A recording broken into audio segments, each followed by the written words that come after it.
مخلوق سے امید نہ رکھو. الحمدللہ والصلاة والسلام على سیدنا محمد وعلى آلہ واصحابہ اجمعین. الحمدللہ والصلاة والسلام على سیدنا محمد وعلى آلہ واصحابہ اجمعین. اما بعد فاعوذ باللہ من الشیطان الرجیم. بسم اللہ الرحمن الرحیم. وما خلقت الجن والإنس إلا ليعبدون. صدق الله العظيم. اللهم صل على سيدنا محمد وعلى آل سيدنا محمد وبارك وسلم. اللهم صل على سيدنا محمد النبي الأمي وعلى آله وأصحابه وسلم. میرے معزز مسلمان بزرگوں، عزیز بھائیوں اور امت مسلمہ کی مقدس ماں اور بہنوں، الحمدللہ رمضان کا مہینہ چند دنوں کے بعد شروع ہونے والا ہے. اہل ایمان، اہل اسلام اس کی عظمت، اس کی برکتوں سے خوب واقف ہیں.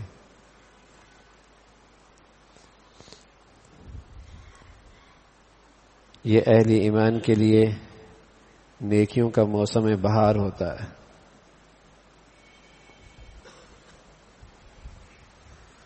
روحانی بیماروں کے لیے صحت کا اور طاقت کا مہینہ ہوتا ہے.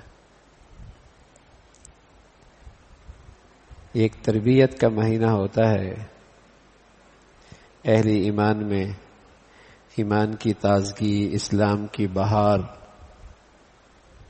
اس میں تازگی آ جاتی.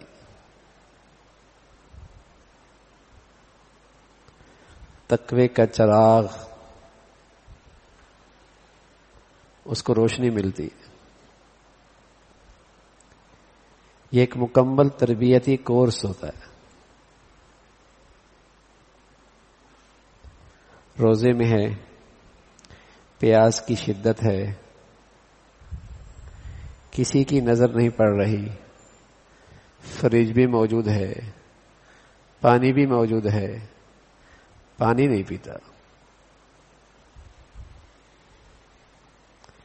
یہ پرہیزگاری اللہ کے خوف سے ہے.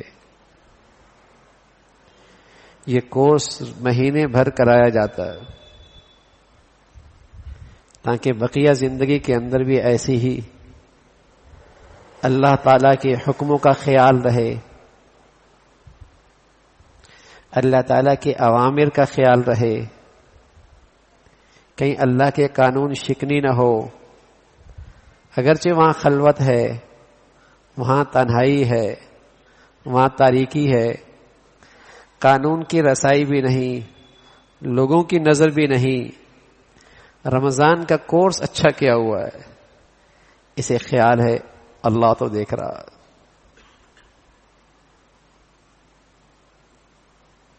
اللہ تعالیٰ تو دیکھ رہے ہیں.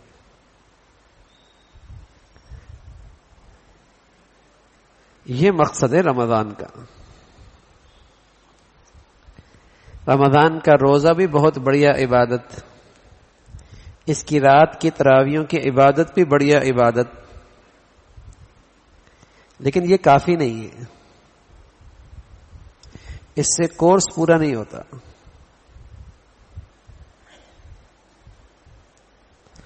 ڈاکٹر جب آپ کے لیے نسخہ تجویز کرتا ہے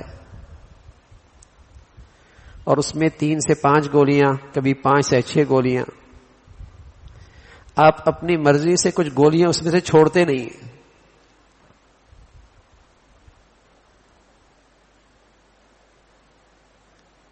وہ نسخہ پورا استعمال کرتے،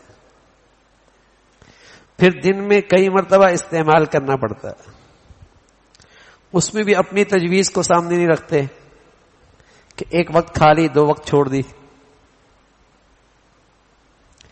پھر وہ نسخہ صرف استعمال نہیں کرتے، جو وہ احتیاط بتاتا ہے اس کا بھی اہتمام کرتے ہیں. جب آپ اہتمام کے ساتھ یہ کورس مکمل کرتے ہیں تو پھر امید کی جاتی ہے صحت مل جائے گی.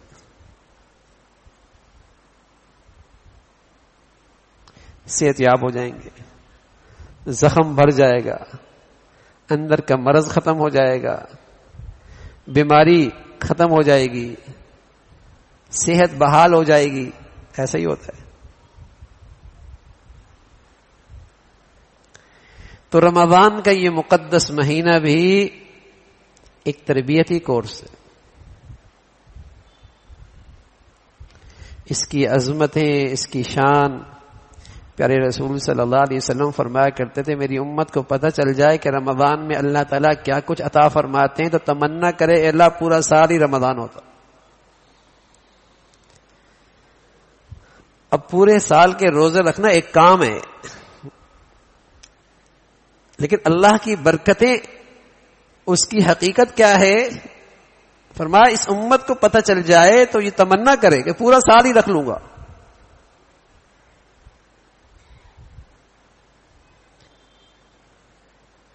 اس مقدس مہینے میں کیسی برکتیں، کیسی نوازشات، کیا رحمتوں کے سلسلے، تصور سے اوپر.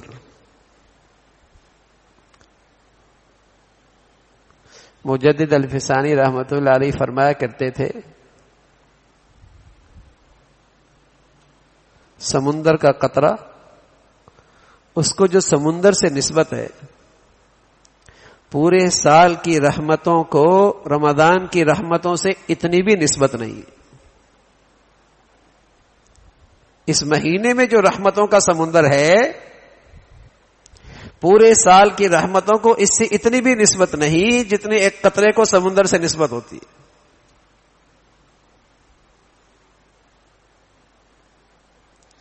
پیارے رسول صلی اللہ علیہ وسلم تبھی تو مہینوں پہلے انتظار میں، اہتمام میں لگ جایا کرتے تھے. مہینوں پہلے دعائیں ہو رہی ہیں.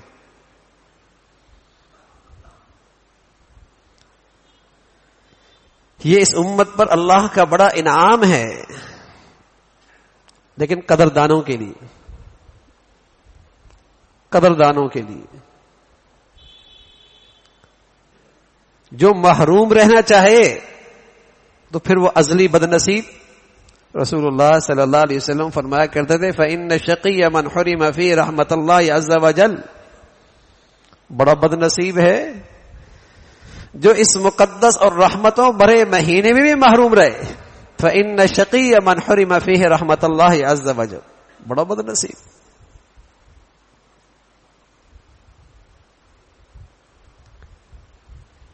اللہ تعالیٰ کا بڑا انعام قدردانوں کے لیے. جو محروم ہی رہنا چاہے اس کی اپنی بدنصیبی.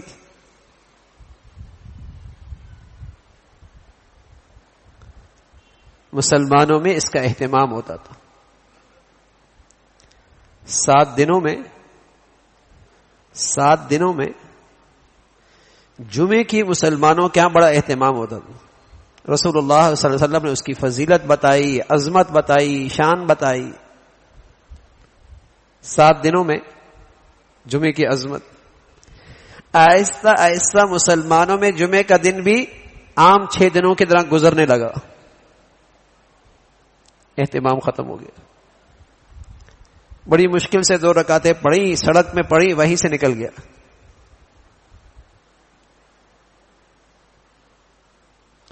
وہ جو اس کی عظمت، فضیلت، اہتمام وہ ختم ہو گیا. آہستہ آہستہ مسلمانوں میں 11 مہینوں کی طرح رمضان کی عظمت، فضیلت بھی، اہتمام بھی ختم ہوتا چلا جا رہا. رمضان آیا اس کی تو رٹ لگتی ہے، اہتمام کتنا ہے. جو تماشے پہلے 11 مہینوں میں ہوتے تھے،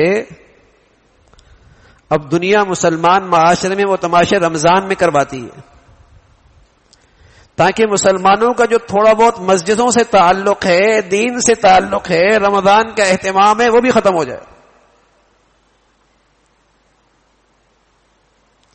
اور ان کا رمضان بھی عام سا گزرنے لگ جائے جیسے 11 مہینے گزرتے.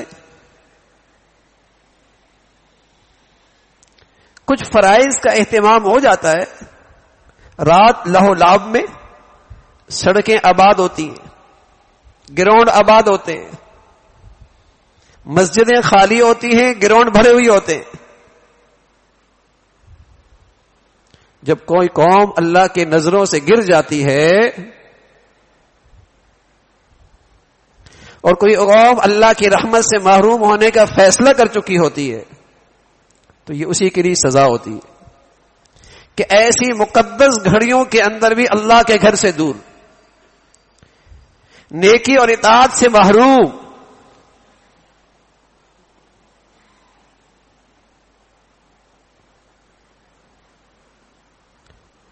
اللہ کے نبی صلی اللہ علیہ وسلم اہتمام کرا رہے.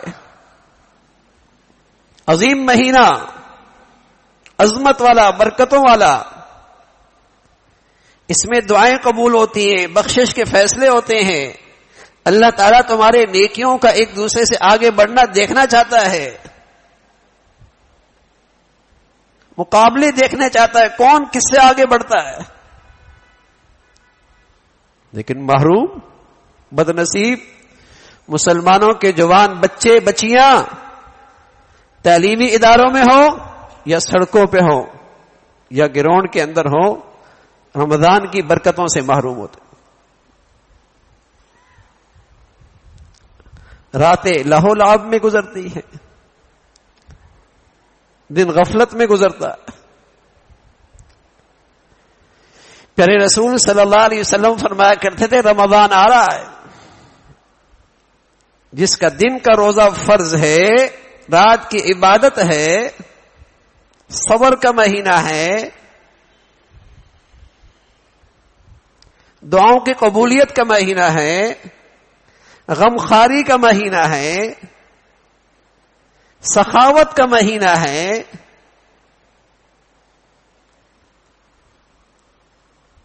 ایک کورس بتایا ہے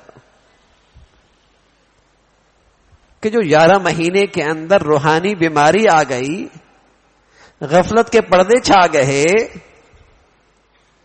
ایمانی طاقت نہ رہی, مہینہ آ گیا, کورس کو استعمال کر لو, ایمانی تازگی مل جائے گی, صحت مند ہو جاؤ. گاڑی چلتی ہے پھر اس کا سروس کروائی جاتی ہے اور ایسی ہو جاتی ہے بالکل نہیں.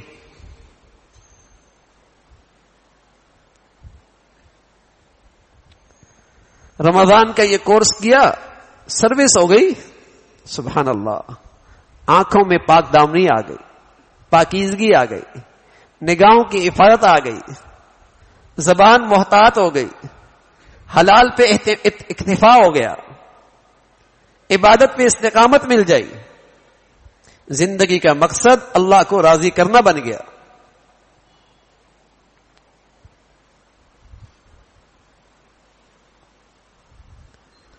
سات دنوں کی طرح, 6 دنوں کی طرح جمعہ گزر جائے,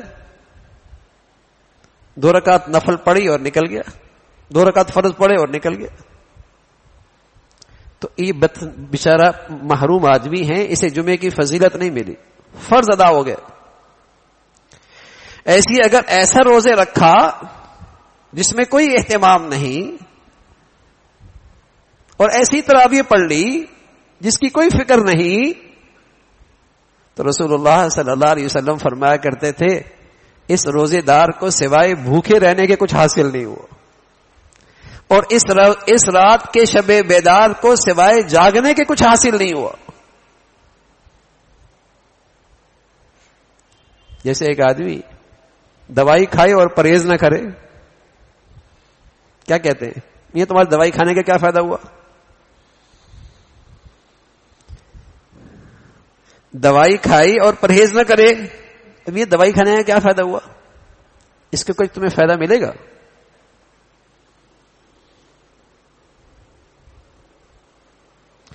اچھا, ایک آدمی پرہیز تو کرے جو ڈاکٹر نے بتائی, دوائی کھا رہا ہے, پرہیز بھی کر رہا, کہ ڈاکٹر نے کہہ دیا کہ آپ نے یہ چیزیں نہیں کھانی, حالانکہ وہ حلال ہے لیکن ڈاکٹر نے کہہ دیا نہیں کھانی, لیکن ان کو تو نہیں کھاتا لیکن زہر کھا لیتا ہے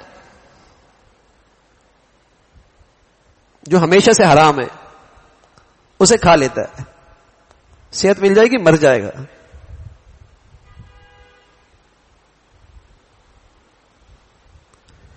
ڈاکٹر کی وہ چیزوں سے تو رک گیا جو حلال ہے، اس چیز سے نہیں رکا جو حرام ہے، تو مر جائے گا نا. مسلمان نے روزے میں اس تربیتی کورس میں دوا تو کھائی، کچھ عبادت تو کر لی، پرہیز بھی کی کہ حلال نہیں کھایا، حلال نہیں پیا، زوجیت کا رشتہ جو تعلق ہے اسے نہیں ادا کیا، حالانکہ حلال ہے تینوں چیزیں، ان سے تو پرہیز کی، لیکن لقمہ حرام سے پرہیز پھر بھی نہیں کی. نہ سحری میں اہتمام کیا، نہ افطاری میں اہتمام کیا، حرام سے پھر بھی کر رہا.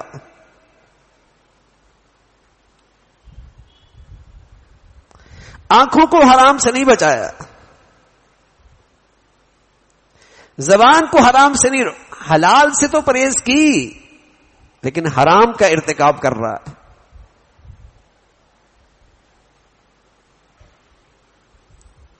حرام کر رہا. تو یہ کورس تو اس کی دوائی اور اس کی غذا کا تو کوئی فائدہ نہیں ہو. ایسے تو زندگی میں ہمارے 10 رمضان آ چکے، آئے اور چلے گئے. 10 رمضان آیا نا.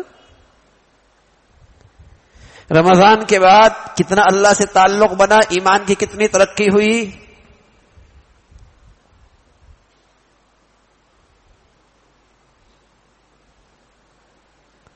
دوائی کھائی، کورس کیا، پرہیز نہیں کی، اور پرہیز بھی ایسی کہ جو حرام ہے اس کا ارتکاب کیا.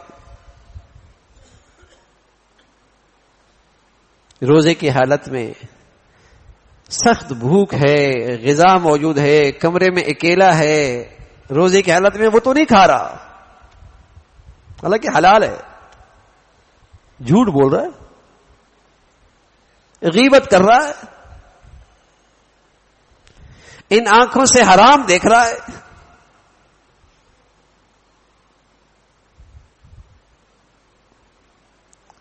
ہلاک ہو جائے گا. اللہ تعالیٰ کی برسنے والی ان رحمتوں سے محروم رہے گا. تو میرے عزیزو، اللہ نے ایک بہت بڑا انعام دیا ہے رمضان کی شکل میں. اپنے بچوں کو یہ ماحول دو، اپنی بچیوں کو یہ ماحول دو. آج اس انعام کی قدر اس لیے نہیں ہے بھائی کہ سچی بات ہے آج دین کی قدر ہی دلوں سے نکل گئی.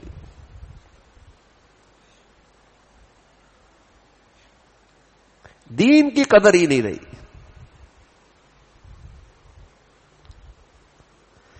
اگر یہ یقین ہو جائے اللہ تعالی کی بات پہ کہ جتنا تمہارا دین اچھا ہوگا اتنی تمہاری زندگی اچھی ہوگی، اگر اس پہ یقین آ جائے کہ جتنا تمہارا دین بڑھیا اتنی تمہاری زندگی بڑھیا.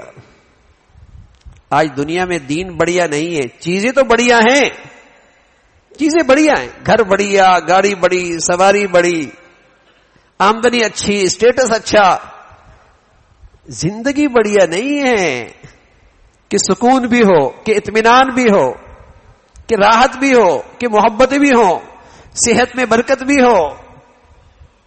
زندگی بڑھیا نہیں ہے. زندگی تو بڑھیا ہوگی جب دین بڑھیا ہوگا.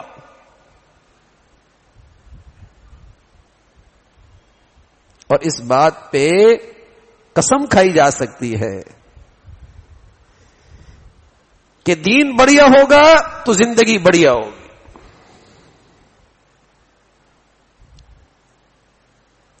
اور یہ اتنا بڑا سچ ہے کہ سورج جائے تو رات کا آنا یقینی.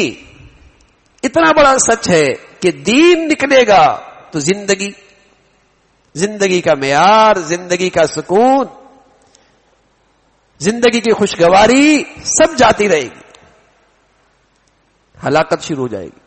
بربادی شروع ہو جائے گی. آج دین ہی کی عظمت نہ رہی نا, اس کی قدر و قیمت نہیں ہے. جس دین نے ہمیں رمضان کی عظمت بتائی تھی, جس دین نے ہمیں رمضان کی برکتیں دی تھی, آج اس دین کی قدر ختم ہو گئی. اس کا نقصان نہیں سمجھتے, اس کا گھاٹا نہیں لگتا, اس کی کمی نہیں محسوس ہوتی. پیسوں کی کمی لگتی ہے, پیسوں کا نقصان لگتا ہے, پیسوں کا گھاٹا لگتا ہے. دینی کی عظمت نکل گئی بدقسمتی سے.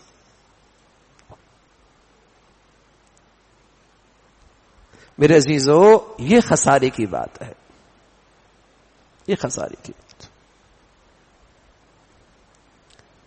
ہم اپنے گھروں میں اپنے بچے بچیوں کی زندگی میں دین کی تازگی لے کے آئے,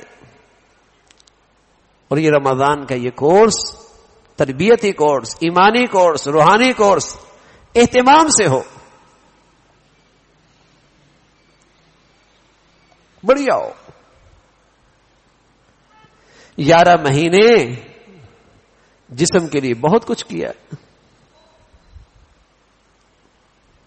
یہ 1 مہینہ خالص روحانیت اور ایمان کے لیے دے دیں. دنیا کے کاموں سے وقت نکالے, اپنے آپ کو اس رمضان کی عبادت کے لیے, روحانیت کے لیے فارغ کریں.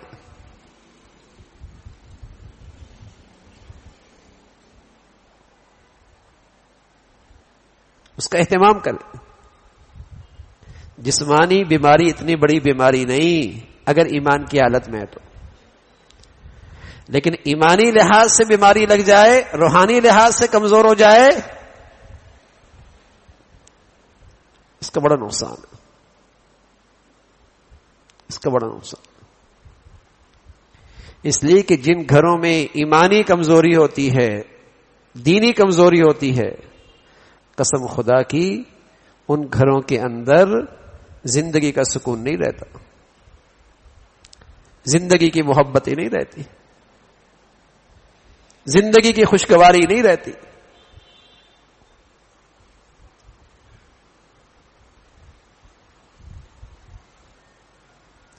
یہ باپ بیٹے کا جو رشتہ محبت کا ہے, یہ بیٹی اور ماں کا جو رشتہ محبت کا ہوتا ہے, یہ میاں بیوی کے درمیان جو محبتوں کا رشتہ ہوتا ہے, یہ بہن اور بھائی کے اندر جو محبتوں کا تعلق ہوتا ہے, اس میں اصل طاقت اللہ کی دین کی ہوتی ہے.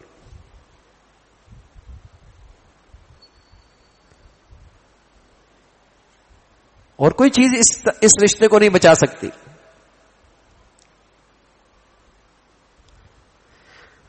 تو ایمان کا کمزور ہو جانا پوری زندگی خطرے میں آ جاتی ہے,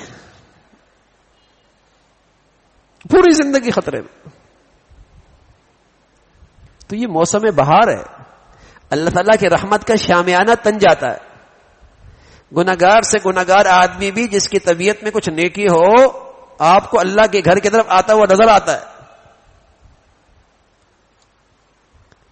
اس کی نیکیوں میں کچھ اضافہ ہو جاتا ہے. اب ایسے رحمت بھرے ماحول میں فائدہ اٹھا کے اس رمضان کو بڑھیا انداز میں گزارنا چاہیے. صرف روزہ کافی نہیں, صرف تراویح کافی نہیں, مکمل کورس ہو.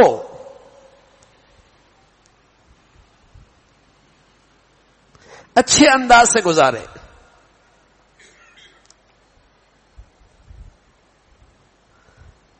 نماز پڑھ رہے ہیں, پورا 11 مہینہ میں کچھ پڑھتے ہیں, لیکن رمضان ہے, تکبیر اولیٰ بھی فوت نہ ہو.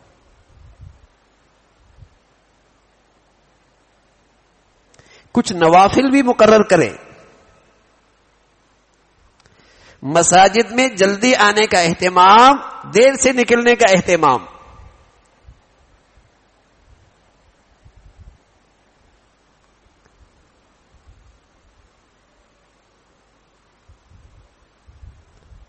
صحت مند ماحول میں مستقل رہیں گے تب صحت بحال ہوگی. تکبیر اولیٰ کا اہتمام، کچھ نوافل کا اہتمام. سحری میں اٹھنا مشکل ہوتا ہے، تہجد میں اٹھنا مشکل ہوتا ہے. الحمدللہ سحری ایک عبادت ہے، مسلمان اس میں اٹھتے ہیں. تھوڑا پہلے اٹھ جائیں، کچھ نوافل کا معمول بنا لیں. پیارے رسول صلی اللہ علیہ وسلم فرمایا کرتے تھے کہ رمضان میں 2 چیزوں کی کثرت کرو. ایک اللہ تعالی سے کثرت سے جنت مانگو اور اللہ کی رضا جنت مانگو، اور دوسری چیز اللہ سے کثرت سے جہنم کی پناہ مانگو. اور 2 اذکار کا اہتمام کرو. ایک لا الہ الا اللہ اور دوسرا اللہ سے معافی. استغفر اللہ استغفر اللہ. چلتے پھرتے اللہ تعالی سے یہ دونوں چیزیں مانگتے رہنا اور زبان پہ یہ ذکر جاری رہنا.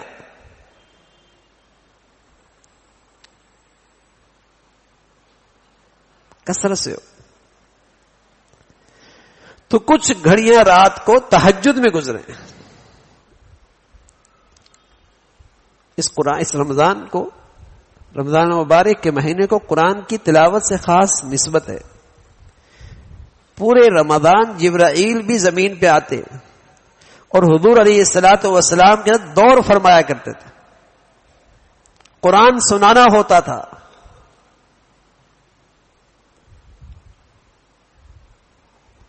اس لیے اس امت میں جن مسلمانوں کو رمضان کی قدر ہوتی ہے وہ رمضان میں کئی قرآن مجید ختم کرتے. تراویوں میں سننا الگ، تہجد میں پڑھنا الگ، عام تلاوت الگ، کئی قرآن ختم ہوتے تھے.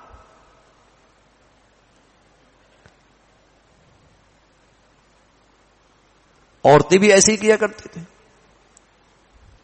حضرت شیخ الحدیث مولا زکریا رحمۃ اللہ علیہ کوئی پرانے زمانے کے آدمی نہیں، ابھی 40-50 سال پہلے کے بزرگ ہیں. فرمایا کرتے تھے ہمارے گھر کی عورتوں میں تلاوت کا اہتمام اتنا ہوتا تھا کہ گھر کے سارے کام کاج بھی خود کیا کرتی تھی. جھاڑو بھی دیا کرتی تھی، آٹا بھی پیسا کرتی تھی، کھانا بھی پکایا کرتی تھی، لیکن روزانہ 16-17 سپاروں کی تلاوت بھی کر لیا کرتی تھی. تنافس ہوا کرتا تھا، ایک دوسرے سے آگے بڑھنا، اور یہی مردوں کا حال تھا. حضرت فرمایا کرتے تھے میرا معمول یہ تھا کہ جو رات کو میں نے تلاوت کرنی ہوتی تھی تراویوں میں، اسے 30 مرتبہ پڑھتا تھا کہ روزانہ ایک قرآن کی مقدار ہو جائے. اور فرمایا یہ عمل میں نے زندگی کے 40 سال تک کیا.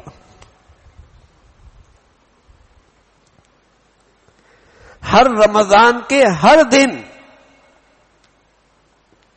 میری تلاوت کا معمول ایک قرآن مجید کی مقدار میں تھا.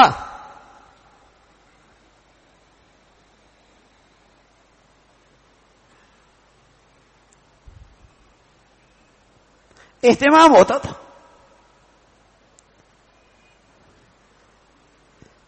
یہ برکتوں کا مہینہ، رحمتوں کا مہینہ، قدردان تو اس کی بڑی قدر کیا کرتے تھے. میں نے عرض کی جیسے ہمارے ہاں جمعہ آتا ہے عام 6 دنوں کی طرح وہ بھی گزر جاتا ہے، کوئی اہتمام نہیں ہوتا. اسی طرح آہستہ آہستہ مسلمانوں کی غفلت بڑھتی چلی جا رہی. بقیہ 11 مہینوں کی طرح رمضان بھی گزر جاتا ہے.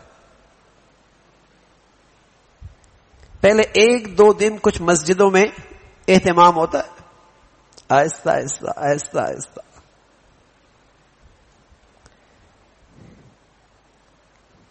وہ شوق ہی نہیں رہا.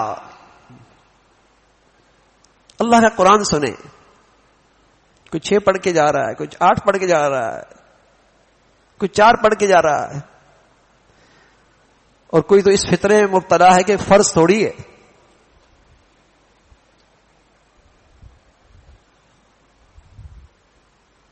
تو پھر ڈاکٹر سے بھی کہہ دیا کرے میاں جو آپ پرہیز بتا رہے کوئی فرض تھوڑی ہے کہ میں پرہیز کروں. یہ جو آپ نے دوائی کے نسخہ دے دیا کوئی فرض تھوڑی ہے کہ میں کھاؤں. وہاں تو بڑا اہتمام کرتے. صحت کی اہمیت ہے نا. آج ایمان کی عظمت اہمیت نہ رہی, ایمانی صحت کی فکر نہ رہی. اس لیے کہتے ہیں نفل ہی تو ہے, سنت ہی تو ہے.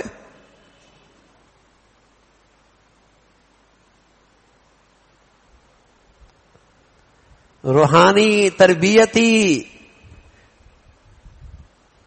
نسخے کے سارے اجزاء ہیں, اہتمام کرو گے صحت ملے گی.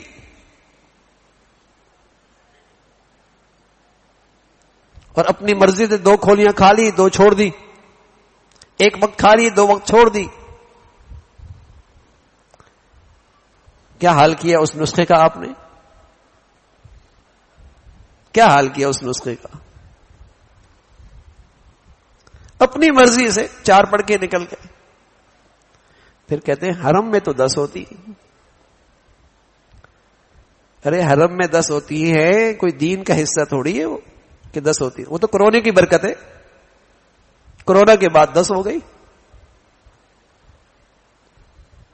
ساری زندگی ہم نے تو دیکھا وہاں 20 ہی ہوتی تھی, لیکن آئندہ آنے والی نسل کو نہیں پتا کرونا بھی آیا تھا.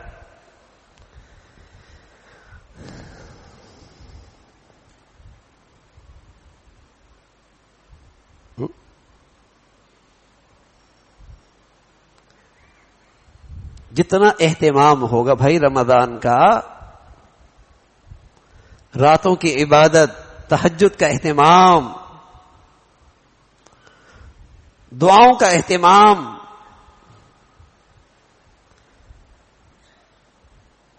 تلاوت کا اہتمام, بڑھیا نسخہ استعمال کریں گے صحت ملے گی.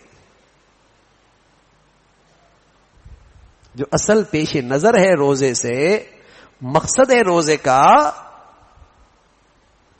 کہ ہم اللہ تعالی کی پوری بندگی پہ آ جائیں. جو ہماری زندگی کا مقصد ہے کہ ہماری پوری زندگی اللہ کی فرما برداری پہ آ جائے.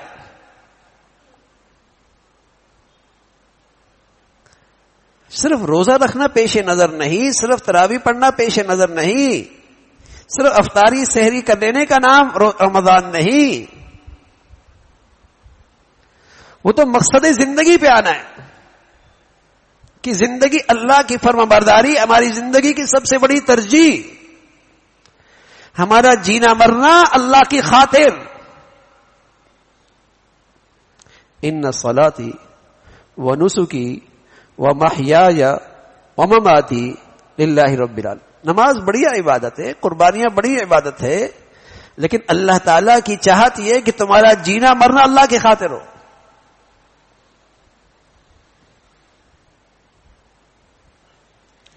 اس مقصد پہ آنے کے لیے رمضان ہے.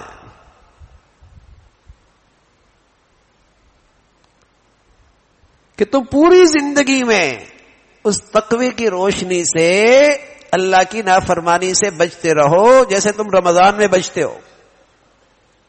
کہ پیاس لگی ہوئی ہے, پیاس کی شدت ہے, ٹھنڈا پانی موجود ہے, لیکن تم پانی نہیں پیتے. یہ تمہاری زندگی میں تقوی ایسا روشن ہو جائے, اس کی شمع اتنی روشن ہو جائے کہ پوری زندگی کو روشن کر دے. کہ تم معاملات میں بھی, معاشرت میں بھی, خوشیوں کے اندر بھی, لین دین کے اندر بھی تمہیں یہ فکر ہو کہ اللہ تعالیٰ کی فرما برداری کرنی, اللہ تعالیٰ کو راضی کرنا ہے. یہ رمضان ہے. اس مقصد کے لیے رمضان آیا تھا. اور کیا پتا بھائی کس کا یہ زندگی کا آخری رمضان ہو. کب تک اللہ تعالیٰ نے مہلت دے رکھی ہے. کتنے ہیں جنہیں آپ بھی جانتے ہیں جو پچھلے سال ان دنوں میں زمین کے اوپر تھے, آج من و من مٹی کے نیچے. کتنے ہیں جنہیں آپ جانتے ہیں؟ اپنے ارد گرد پہ نظر دوڑائے.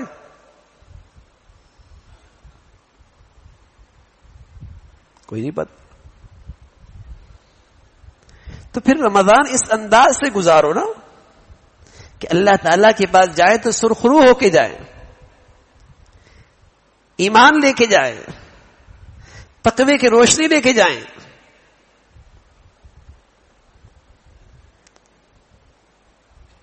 موقع دیا اللہ نے, یہ انعام ہے اللہ کی طرف سے. جو میرا ایمان اتنا کمزور ہے, جو مجھے فجر پہ نہیں کھڑا کر سکتا, بتائیے وہ قبر میں روشنی دے گا؟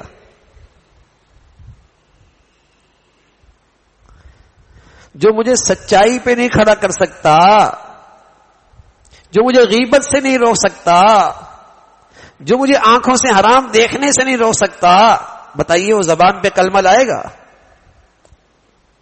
تو اس کی صحت کی ضرورت ہے نا, وہ بیمار ہے نا. پہلے رسول صلی اللہ علیہ وسلم سے پوچھا گیا, یا رسول اللہ مل ایمان, مجھے کیسے پتہ چلے گا میرا ایمان صحت مند ہے یا بیمار ہے, طاقتور ہے یا کمزور ہے؟ پہلے رسول صلی اللہ علیہ وسلم فرمانے لگے, اذا سرت کا حسنت کا وساعت کا سیئت کا فانت مومن. جب تو نیکی کر رہا ہو تو یہ اندر سے فرحت ہو رہی ہو, مسرت, خوشی, فرحت ہو رہی ہو. اور جب تو اس سے کوئی گناہ سرزد ہو جائے تو پریشان ہو جائے کہ اللہ کا حکم ٹوٹ گیا, بے چین ہو جائے. فرمایا اگر یہ کیفیت ہے تو ایمان والا ہے. اب بتائیے مادی نفع ہو تو کیسی فرحت اور مسرت ہوتی ہے, مادی نقصان ہو تو کیسی پریشانی ہوتی ہے. یہی چیز نیکی اور بدی کے اندر بھی ہوتا ہے. تو صحت نہیں ہے نا ایمان کے لحاظ سے, اور اللہ نے رمضان دے دیا, اور اپنی رحمت کا شامیانہ بھی لگا دیتے اللہ کریم کہ اس مہینے میں ہمت کرنا آسان ہو جاتی ہے, ہمت کرنا آسان ہو جاتی ہے. بقیہ 11 مہینوں میں ہمت آسان نہیں ہوتی, اس مہینے میں آسان ہو جاتی. اور آپ دیکھتے ہیں جس کے لیے فرض پڑھنا مشکل ہوتا ہے اس کے لیے 20 تراویح پڑھنا بھی آسان ہو جاتا ہے اگر تھوڑی سی ہمت کر لے. جس کے لیے فجر پڑھنا مشکل ہوتا ہے اس کے لیے تہجد میں اٹھنا بھی آسان ہو جاتا ہے, تھوڑی سی ہمت کر لے.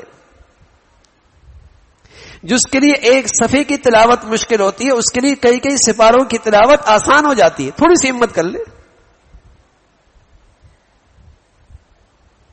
تھوڑی سی ہمت کرنی پڑتی. تو عبادات کی بھی کثرت ہو, تلاوت کی بھی کثرت ہو, اور ساتھ ساتھ چند بنیادی چیزیں جس کی پرہیز ضروری ہے. ان میں پہلی چیز ہے لقمہ حرام سے پرہیز, مشکوک لقمے سے پرہیز, مشتبہ لقمے سے پرہیز, ورنہ اس نسخے کا فائدہ نہیں ہوتا. لقمہ حلال ہو, مشکوک بھی نہ ہو, مشتبہ بھی نہ ہو. افطاری میں, سحری میں پاک مال سے روزی کر رکھے, پاک مال سے افطار ہو. اور یہ بہت بڑھیا بات ہے کہ ہم اپنی افطاری میں دوسروں کو بھی شریک کریں. جب اللہ کے نبی صلی اللہ علیہ وسلم فرمایا افطاری کرانے والا اپنی نیکی بھی روزے کا اسے ثواب ملتا ہے, اور جتنوں کو افطار کراتا ہے ان کے روزوں کا بھی ثواب ملتا ہے, اور ان کے روزوں میں کوئی فرق بھی نہیں آتا.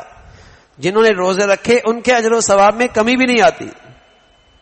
اس زمانے کا غریب بھی نیکیوں میں ریس لگانے والا تھا, اس زمانے کا غریب بھی نیکیوں کا حریص تھا. کہنے لگا یا رسول اللہ یہ مال والے تو نیکیوں میں ہم سے آگے بڑھ جائیں گے, ہم یہ افطاری کی نیکی کیسے حاصل کریں گے؟ پیارے رسول صلی اللہ علیہ وسلم نے فرمایا افطار کرانے کے لیے لسی کا ایک گھونٹ بھی کافی ہے, پانی کا ایک گھونٹ پلا دینا بھی کافی ہے. جتنی تمہاری حیثیت ہے اتنا افطار کرا دو.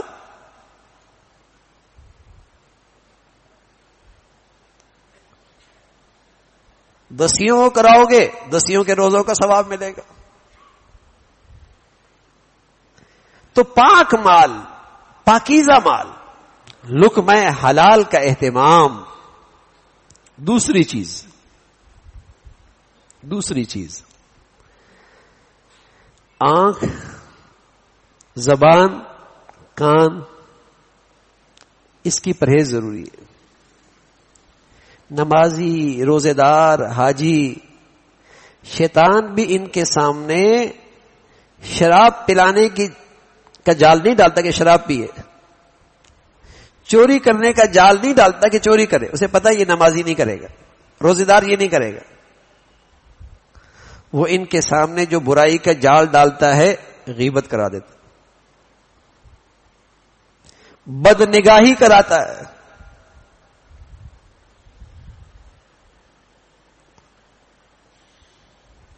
قل للمؤمنین یغضوا من ابصارہم، ایمان والو نظریں جھکا کے رکھو.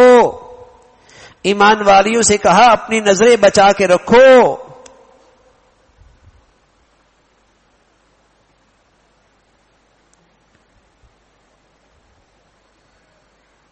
آپ اے سی لگا دیں، کھڑکیاں کھول دیں، دروازے کھول دیں. اے سی بہت اچھا ہے، بجلی بھی پوری آ رہی ہے. کھڑکیاں کھول دی، دروازے کھول دیے، بتائیے ٹھنڈک ملے گی؟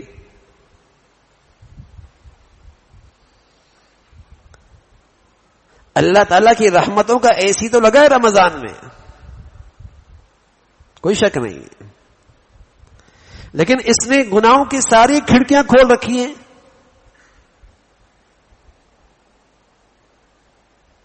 اسے کیا ایمانی ٹھنڈک ملے گی؟ اسے کیا روحانی ترقی ملے گی؟ ہوتا یہی میرے عزیزو، کچھ عبادت تو ماحول میں ہو جاتی ہے، کچھ عبادت تو ماحول میں ہو جاتی ہے. عمرہ کرنے گئے، سارے نمازیں پڑھ رہا ہے، یہ بھی پڑھنے لگ جاتا ہے، لیکن مسجد میں بیٹھے بیٹھے بھی غیبت کر رہا ہوتا.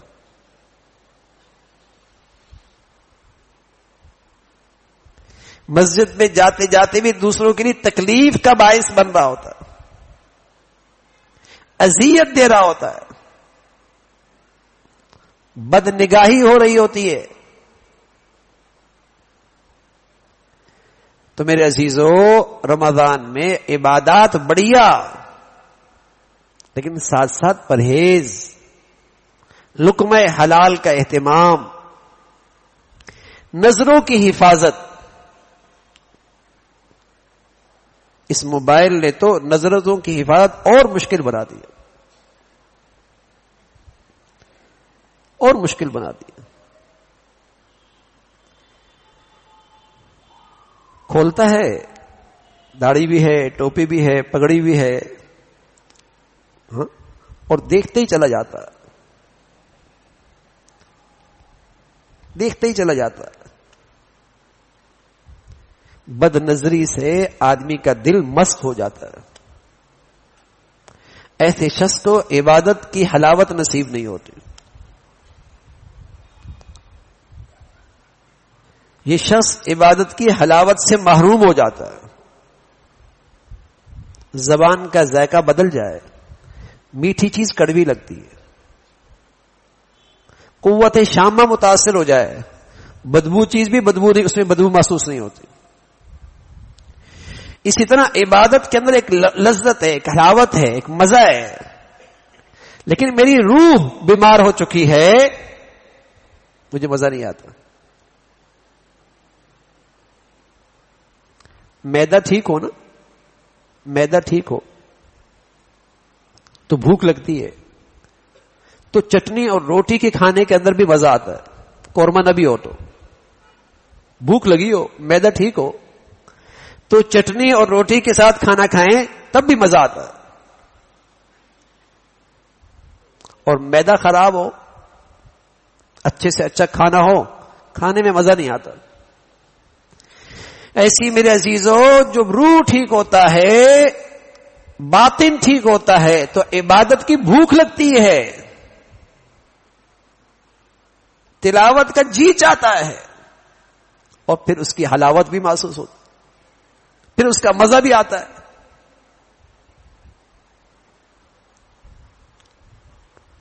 اللہ کرے یہ رمضان ہمارے باطن کی صحت کا ذریعہ بنے کہ ہمیں عبادت کی بھوک لگے. اور یہاں کیا ہوتا ہے؟ بھوک نہیں لگتی، اس لیے 2-3 دن مسجد میں آتا ہے اور پھر غائب ہو جاتا ہے. یہ کیسی بھوک ہے؟ یہ تو ایسا لگا کہ اس کا معدہ خراب ہے، جو تھوڑا بہت کھایا اس کو بھی بوجھ محسوس کر رہا ہے.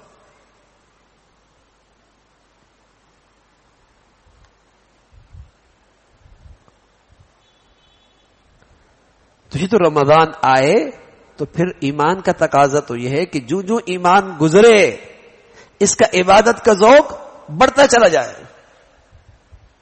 جو دن آگے بڑھ رہے اس کا عبادت کا ذوق بڑھتا چلا جائے. اور پیارے رسول صلی اللہ علیہ وسلم کی شان ایسی تھی، پہلے عشرے کے مقابلے میں دوسرے عشرے میں اس سے زیادہ، اور پھر تیسرے عشرے میں تو حال یہ ہوتا تھا کہ اللہ کے گھر میں ڈیرے لگا لیا کرتے تھے، ایک لمحے کے لیے بھی گھر نہیں جایا کرتے تھے.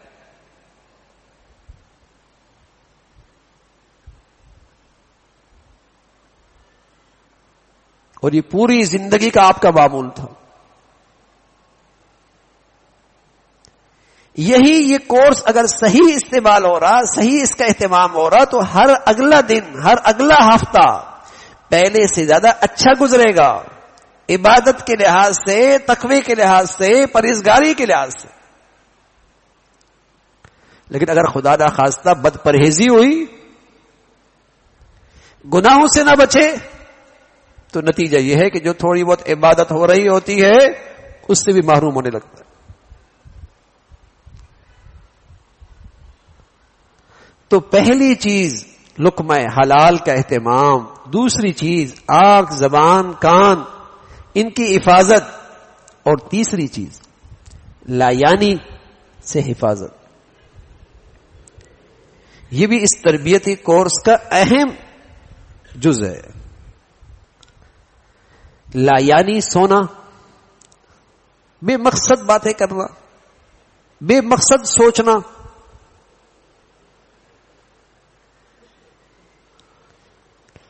بے مقصد چیزیں دیکھنا جس کا نہ دنیاوی فائدہ نہ اخروی فائدہ. ہم بس اوقات لایانیوں میں مبتلا ہوتے ہیں رمضان میں، اور پھر کہتے ہیں گناہ تھوڑی ہے، گناہ تھوڑی ہے. اس لایانی سے عبادات کا نور چلا جاتا ہے. اس لیے پیارے رسول صلی اللہ علیہ وسلم فرمایا کرتے تھے من حسن اسلام المرء، اس آدمی کا اسلام بہت اچھا ہے دو لایانی سے پرہیز کرتا ہے، جس کا نہ دنیاوی فائدہ نہ اخروی فائدہ، اس سے پرہیز. ایسی چیز دیکھنا، ایسی چیز سننا، ایسی چیز بولنا، یا لایانی سونا، ضرورت سے زیادہ سونا، یا ضرورت سے زیادہ کھانا لایانی، یا بے مقصد چیزیں سوچتے رہنا. اس سے بھی روزے کا یہ کورس، تربیت کا یہ کورس اپنے اثرات کھو بیٹھتا ہے. تو عبادات کی کثرت ہو، نوافل کا اہتمام ہو، تلاوت کا خوب اہتمام ہو، چلتے پھرتے لا الہ الا اللہ، استغفر اللہ، صلی اللہ علیہ وسلم، درود شریف کا ورد، افطاری کے وقت خاص طور پہ، تہجد کے وقت خاص طور پہ دعائیں قبول ہوتی، دعاؤں کا اہتمام، 5 منٹ 10 منٹ 15 منٹ دعاؤں کا اہتمام. ان غذاؤں کے ساتھ، ان دواؤں کے ساتھ ساتھ پرہیز ضروری ہے. اگر میرے عزیزوں پرہیز نہیں تو رمضان روزے گزر جائیں گے، لیکن جو اس کورس کا حاصل ہے، تقوی، پرہیزگاری، اللہ کی فرما برداری پہ آ جانا، وہ خالی ہاتھ رہے. اور عام طور پہ مسلمانوں کیا رمضان آتا ہے، کچھ ماحول ملتا ہے، اللہ کی رحمت آتی ہے، کچھ کھینچ لاتی ہے، لیکن یہ کورس صحیح طور پہ نہیں کرتے، رمضان کے بعد پھر وہی حال ہوتا. نہ ہمارے بازاروں میں فرق آتا ہے، نہ ہمارے کاروبار میں فرق آتا ہے، نہ ہمارے دفاتر میں فرق آتا ہے، نہ ہمارے غمی خوشیوں میں فرق آتا ہے. ان زندگیوں میں کوئی فرق نظر نہیں آتا. کہنے میں مسلمانوں میں روحانی ایمانی صحت کا مہینہ آیا تھا، لیکن کتنے لوگ ایمانی لحاظ سے صحت مند ہوئے؟ تو میرے عزیزو، ہمیں رمضان ایسا گزارنا چاہیے جیسے آپ علیہ الصلوۃ والسلام سے پوچھا گیا، یا رسول اللہ مجھے کوئی نصیحت فرمائیں، اوصنی و اوجز، مختصر سی ہو جو مجھے یاد رہے، مختصر سی مجھے یاد رہے. تو آپ علیہ الصلوۃ والسلام نے فرمایا، اذا قمت فی صلاتک فصلی صلاۃ مودع ولا تکلم بکلام تعذر منه غدا واجمع الایاس مما فی ایدی الناس او کما قال علیہ الصلوۃ والسلام. 3 باتیں فرمائیں. فرمایا ایک تو یہ ہے مخلوق سے امید نہ رکھو، خالق کے پاس بڑے خزانے ہیں، بس اسی کی خزانے پہ نظر رکھ کے اس ذات سے امید رکھا کرو. مخلوق سے امید رکھو گے ہمیشہ شکوے شکایت رہے گی. خالق سے امید رکھو، بس اس کے پاس خزانوں کی کمی نہیں. دوسری بات فرمائی کہ پہلے تولو پھر بولو، پہلے سوچو پھر بولو. تیسری بات فرمائی نماز یوں پڑھو جیسے تمہاری زندگی کی یہ آخری نماز.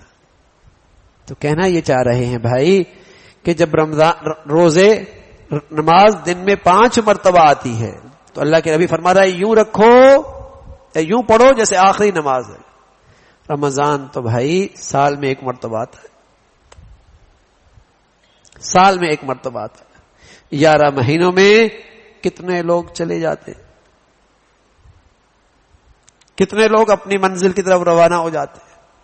کتنے لوگ ہیں جن کے پاس فرصت ختم ہو جاتی ہے، جن کے پاس مہلت نہیں رہتی، جو یہ آرزو کرتے ہیں فرجعنا نعمل صالحا، اللہ تھوڑی سی مہلت دے دے بڑے نیک بن جائیں گے، واپس بھیج دے بڑے نیک بن جائیں گے. تو میرے عزیزو، اللہ نے ہمیں یہ مہلت دے رکھی، تو اس کو اس طرح گزارو کہ اگر زندگی کی فرصت نہ رہے تو اللہ کے ہاں سرخرو ہو کے جائیں، ایمان کی حالت میں جائیں، کامیاب ہو کے جائیں. اپنے بچوں کو بھی اپنی بچیوں کی بھی ایسا نیکی کا ماحول دیں تاکہ ان کی زندگیوں میں نیکیوں سے اور نیک لوگوں سے انہیں مناسبت ہو. اللہ تعالیٰ بھائی جو کچھ کہا سنا عمل کی توفیق نصیب فرمائے. وآخر دعوانا الحمدللہ رب العالمین. اب رمضان کے بعد ہماری یہ نشست ہوا کرے گی، کیونکہ اگلا رمضان تو انشاءاللہ روزہ ہوگا. تو یہ نشست جو مغرب کے بعد کی ہوتی ہے یہ رمضان کے بعد انشاءاللہ پھر ہوگی. البتہ رمضان کے ہاں ہمارے ہاں جو معمول ہوتا ہے رات کی تراویحوں کے بعد قرآن کی تفسیر ہوتی ہے، مختصر سی اس کا خلاصہ ہوتا ہے، اور عصر کے بعد روزانہ 15 سے 20 منٹ کا درس ہوتا ہے اور تلاوت کا معمول ہو آپ کا. اور اس طریقے سے کہیں بھی ایسی جگہ جہاں ایمان کی تازگی کی بات تھوڑی دیر ہو تو اس میں بیٹھنے سے آدمی کو ایمان کی تازگی ملتی ہے. اور انفرادی اعمال گھروں کے اندر بھی ہمارے گھر کی خواتین بھی کریں اور ہم بھی انفرادی اعمال کا زیادہ اہتمام کریں. اللہ تعالی عمل کی توفیق نصیب فرمائے. اللہم لک الحمد کلہ ولک الشکر کلہ. اللهم أعنا على ذكرك وشكرك وحسن عبادتك. اللهم أعنا على ذكرك وشكرك وحسن عبادتك. لا إله إلا الله الحليم الكريم سبحان الله رب العرش العظيم.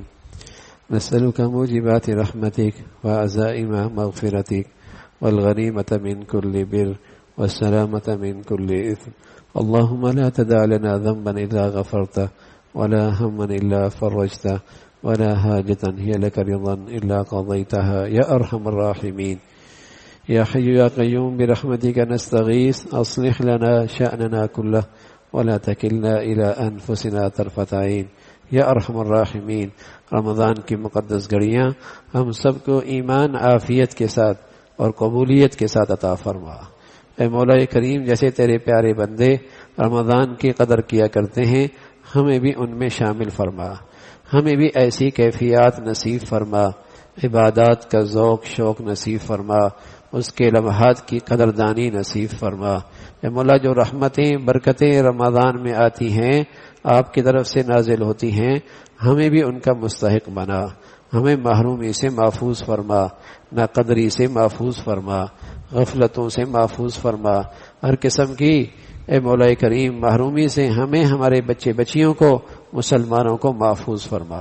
اے مولا کریم یہ مقدس مہینہ ہم سب کے لیے کامل بخشش کا ذریعہ بنا، اپنے قرب کا ذریعہ بنا، ایمان کی تازگی کا ذریعہ بنا، روحانی ایمانی صحت کا ذریعہ بنا۔ یا ارحم الراحمین اس کی برکت سے پوری امت اسلامیہ میں ایمان ہدایت کی فضاؤں کو عام فرما، اسے امت اسلامیہ کی مدد اور نصرت کا ذریعہ بنا، غلبے کا ذریعہ بنا، مسلمانوں کی فتوحات کا ذریعہ بنا۔ اے مولا کریم شر کے ختم ہونے کا ذریعہ بنا، دنیا سے ظلم کے مٹنے کا ذریعہ بنا، باطل کے مٹانے کا ذریعہ بنا۔ یا ارحم الراحمین اہل اسلام کے لیے اسے اپنا خاص مدد اور نصرت کا ذریعہ بنا۔ اے مولا کریم اپنے فضل سے تمام حاضرین حاضرات سامعین سامعات کی تمام جائز حاجات کو پورا فرما، مشکلات کو آسان فرما، پریشانیوں کو ختم فرما۔ مولا کریم ہم سب کے لیے اور ہمارے بچے بچیوں کے لیے، ہمارے گھرانے کے لیے اس مقدس مہینے کو 100% با نتیجہ اور باثمر تربیت کا ذریعہ بنا۔ یا ارحم الراحمین ایمان کی صحت کا ذریعہ بنا، تقوی کا ذریعہ بنا۔ اے مولا کریم پورے طور پہ دین پہ آنے کا ذریعہ بنا۔ اے مولا کریم پورے طور پہ آپ کی بندگی کا ذریعہ بنا۔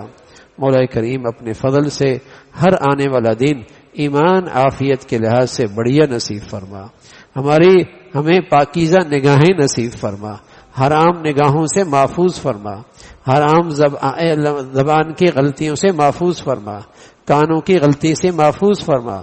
اے مولا کریم اپنے اعضاء اور جوارح تیری نافرمانی سے اپنے فضل سے محفوظ فرما، ہمیشہ اپنی فرما برداری کی زندگی نصیب فرما، اطاعت والی زندگی عطا فرما۔ یا ارحم الراحمین اپنے فضل سے ہمیں اپنے بچے بچیوں کی تعلیم تربیت زندگی کے صحیح فیصلے کرنے کی توفیق عطا فرما، ہمیں لقمہ حلال عطا فرما، برکت والی روزی نصیب فرما، عزت والا رزق نصیب فرما، ایمان کی حفاظت عزت آبرو کی حفاظت کے ساتھ رزق عطا فرما، ذلت کی روزی سے محفوظ فرما۔ اے مولا کریم ایمان کے خطرے والی روزی سے محفوظ فرما۔ اے مولا کریم ایسی دولت ایسی خوشحالی جس سے ایمان سے دوری ہو، نیکیوں سے محرومی ہو، ایسے رزق سے محفوظ فرما۔ اے مولا کریم جو دنیاوی خوشحالی ہو، رزق کی فراوانی ہو، اپنے قرب اور اپنے تعلق میں بھی اضافہ نصیب فرما۔ دنیا کی یہ خوشحالی اور نعمتیں آخرت کی خوشحالی کا ذریعہ بنا، آخرت کی کامیابی کا ذریعہ بنا۔ یا ارحم الراحمین اپنے فضل سے ہمارے ملک کو سلامتی عطا فرما، ہمارے شہر کو سلامتی عطا فرما، یا نیکی اور خیر کی قوتوں کو غلبہ نصیب فرما، مسلمانوں میں اسلامی ایمانی وحدت پیدا فرما، جو مسلمانوں کو دین سے اور مسلمانوں میں نفرتوں کا بیج بول رہے ان کے شر سے مسلمانوں کی حفاظت فرما، جو مسلمانوں میں بے دینی کو فروغ دے رہے اور گندگی کو فروغ دے رہے اور مسلمانوں کو غفلتوں کا ماحول دے رہے ان کے فتنوں سے مسلمانوں کی حفاظت فرما۔